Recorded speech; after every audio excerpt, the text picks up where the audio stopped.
消息来看，民进党台南市长初选的结果，看到大家握手感谢陈定辉60.8%去赢林俊宪。林俊宪佮请大水龙甲伊伫个日本车顶头来拜票。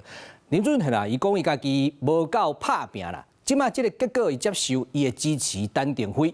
即马陈定辉代表民进党要出来面对的，就是国民党的选手贾良介咯。我要6战6胜，谢龙介。我们有信心，我们议员可以打出一支全垒打。民进党初选煞尾戏，台南市由陈定辉满阵跑出阵。蓝白合的前提之下，其实在各县市都不好打。2026我们一定要赢，而且要打赢，才能建立我们赖清德总统2028最大连任的底气。那对手林俊宪新进败选，讲也无够拍拼。我个人的努力不够啊，我也会支持陈定辉委员。民进党只有团结，才能打赢市长的选举。讲接受这个结果，嘛呼吁支持者所落来爱共心团结。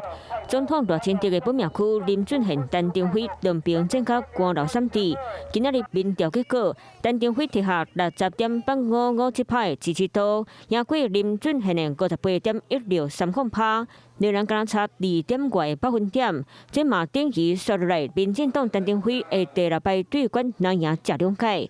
陈定辉过去捌担任民进党台南市东部主委、民进党中常会含中执委、委员甲立委，含国民党贾良介5摆交手。年底两边下个一摆战第6回合，陈定辉有信心，贾良介嘛准备好要来战赢这一场选举。Hello， 我是林仙怡。想要抢先掌握最及时的新闻资讯吗？赶快订阅、按赞、开启小铃铛，锁定华视新闻 YouTube 频道。